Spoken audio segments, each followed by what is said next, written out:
प्रतियोगी परीक्षाओं की तैयारी करने वाले सभी संघर्षशील साथियों का तहे दिल से स्वागत है। मैं हूं आपका अपना दोस्त और आपका होस्ट मनोहर सोनी।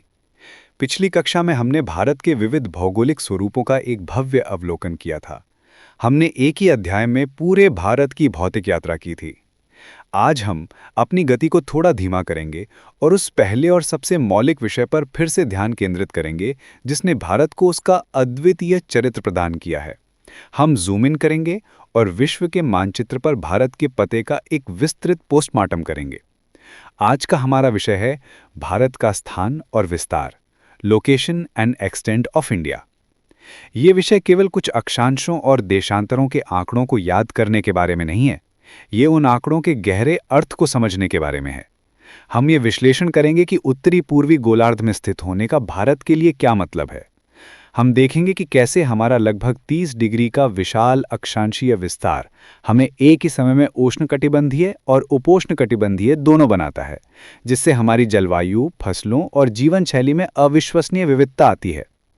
हम ये भी समझेंगे कि क्यों कन्याकुमारी में दिन रात की लंबाई में बहुत कम अंतर होता है, जबकि लेह लद्दाख में ये अंतर बहुत अधिक होता है। हम भारत के लगभग 30 डिग्री के देशांतरीय विस्तार के व्यावहारिक प्रभावों की भी गहराई से जांच करेंगे। हम देखेंगे कि कैसे ये विस्तार देश के पूर्वी और पश्चिमी हिस्सों के बीच 2 घंटे का समय अंतर पैदा करता है और कैसे भारतीय मानक समय यानी IST इस चुनौती का एक समाधान प्रदान करता है। हम पूर्वोत्तर राज्यों में एक अलग समय क्षेत्र की मांग के पीछे के तर्कों पर भी चर्चा करेंगे। इसके अलावा हम भारत के विशाल आकार और उसकी रणनीतिक स्थिति का मूल्यांकन करेंगे। हम हिंद महासागर के शीर्ष पर स्थित होने के सामरिक और आर्थिक लाभों को समझेंगे और कैसे लंबी तटरेखा ने भारत को सदियों से दुनिया से जोड़ा है। हम कर्क रेखा के मार्ग का अनुसरण करेंगे और देखेंगे कि यह भारत को कैसे 2 जलवायु क्षेत्रों में विभाजित करती है और किन किन राज्यों से होकर गुजरती है। दोस्तों, भारत का भूगोल उसकी नियति है। उसकी स्थिति ने उसके इतिहास, उसकी संस्कृति, उसकी अर्थव्यवस्था और उसकी विदेश नीति को आकार दिया है। इस अध्याय को गहराई से समझना आपको केवल तथ्यात्मक प्रश्नों का उत्तर देने में मदद नहीं करेगा, बल्कि ये आपको भारत के चरित्र को एक समग्र दृष्टिकोण से समझने में भी सक्षम बनाएगा। तो चलिए अपने एटलस को खोल लीजिए और मेरे साथ भारत के भौगोलिक निर्देशांकों की इस विस्तृत और विश्लेषणात्मक यात्रा पर चलिए। भाग 1, भारत की वैश्विक स्थिति, एक रणनीतिक अवलोकन। जैसा कि हमने स्थापित किया, भारत की स्थिति को 2 मुख्य संदर्भों में समझा जा सकता है: निरपेक्ष यानी अक्षांश देशांतर और सापेक्ष यानी पड़ोसियों और महासागरों के संबंध में। निरपेक्ष स्थिति यानी एब्सोल्यूट लोकेशन। गोलार्ध, भारत पूरी तरह से उत्तरी पूर्वी गोलार्ध में स्थित है। ये तथ्य भारत की भौतिक और सांस्कृतिक विशेषताओं की नींव रखता है। उत्तरी गोलार्ध में होने का मतलब है कि हमारी ऋतुओं का चक्र उत्तरी गोलार्ध के देशों जैसे यूरोप, उत्तरी अमेरिका के समान है। जून में गर्मी, दिसंबर में सर्दी। पूर्वी गोलार्ध में होने का मतलब है कि हमारा समय ग्रीनविच मीन टाइम यानी GMT से आगे है। सापेक्ष स्थिति यानी रिलेटिव लोकेशन। महाद्वीप, भारत एशिया के दक्षिणी भाग में स्थित है, जो पूर्व और पश्चिम एशिया के बीच एक केंद्रीय स्थान है। महासागर, भारत हिंद महासागर के शीर्ष पर स्थित है। ये दुनिया का एकमात्र महासागर है जिसका नाम किसी देश के नाम पर है, जो इस क्षेत्र में भारत के ऐतिहासिक और सामरिक महत्व को दर्शाता है। भारत की लंबी तटरेखा हिंद महासागर में खुलती है, जो इसे पश्चिम में अफ्रीका और यूरोप तथा पूर्व में दक्षिण पूर्व और पूर्वी एशिया से जोड़ने वाले प्रमुख समुद्री मार्गों तक सीधी पहुंच प्रदान करती है। ये स्थिति भारत को एक प्रमुख समुद्री राष्ट्र बनाती है। भाग 2, भारत का विस्तार, अक्षांशीय निहितार्थ। भारत का विशाल अक्षांशीय विस्तार इसकी जलवायु और जैविक विविधता का मूल कारण है। मुख्य भूमि का विस्तार 8 डिग्री 4 मिनट नॉर्थ से 37 डिग्री 6 मिनट नॉर्थ है। कुल विस्तार यानी द्वीपों सहित 6 डिग्री 45 मिनट नॉर्थ से 37 डिग्री 6 मिनट नॉर्थ है। ए, जलवायु पर प्रभाव। भारत का अक्षांशीय फैलाव लगभग 29 डिग्री है, जो बहुत बड़ा है। इस विस्तार को समझने के लिए हमें कर्क रेखा यानी tropic of cancer 23 degree 30 minute north की भूमिका को समझना होगा। कर्क रेखा का मार्ग, ये काल्पनिक रेखा भारत के लगभग मध्य से होकर गुजरती है। ये 8 राज्यों से होकर गुजरती है, पश्चिम से पूर्व के क्रम में: गुजरात, राजस्थान, मध्य प्रदेश, छत्तीसगढ़, झारखंड, पश्चिम बंगाल, त्रिपुरा और मिजोरम। दो जलवायु क्षेत्रों का विभाजन। कर्क रेखा भारत को मोटे तौर पर दो बराबर जलवायु क्षेत्रों में विभाजित करती है। उष्णकटिबंधीय क्षेत्र यानी ट्रॉपिकल जोन, कर्क रेखा के दक्षिण का क्षेत्र। इस क्षेत्र में सूर्य वर्ष में कम से कम 2 बार दोपहर में सिर के ठीक ऊपर होता है। यहाँ साल भर उच्च तापमान रहता है और सर्दियों और गर्मियों के तापमान में बहुत अधिक अंतर नहीं होता है।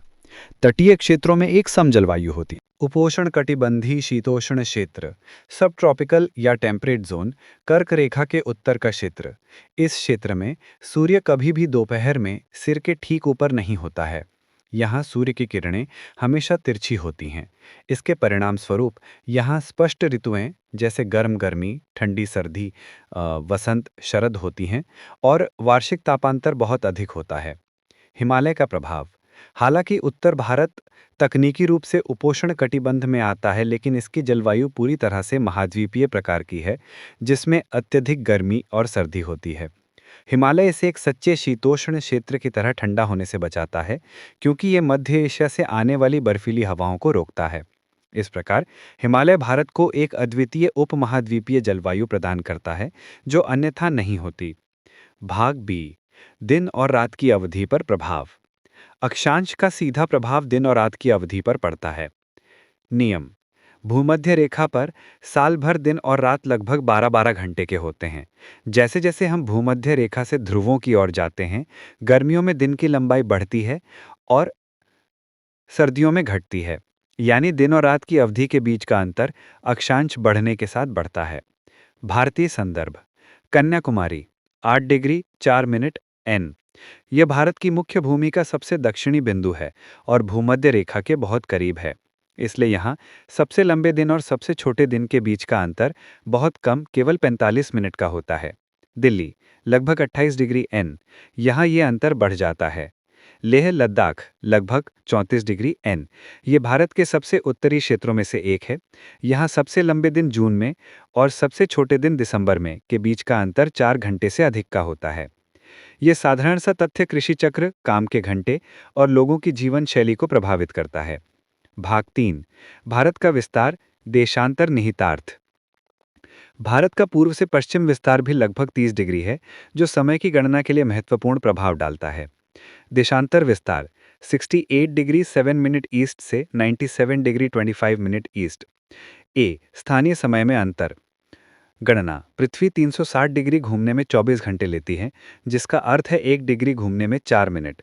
भारत का अंतर। भारत के सबसे पश्चिमी बिंदु गुजरात और सबसे पूर्वी बिंदु अरुणाचल प्रदेश के बीच लगभग 29 डिग्री 18 मिनट यानी लगभग 30 डिग्री का देशांतरीय अंतर है। समय का अंतर बराबर 29.3 डिग्री गुणा 4 मिनट प्रति डिग्री, लगभग 117 मिनट यानी लगभग 2 घंटे। परिणाम इसका मतलब यह है कि जब अरुणाचल प्रदेश में सूर्य उगता है, उदाहरण के लिए सुबह 5 बजे, तो गुजरात में उस समय अंधेरा होता है और वहां सूर्य लगभग 2 घंटे बाद यानी सुबह 7 बजे उगता है।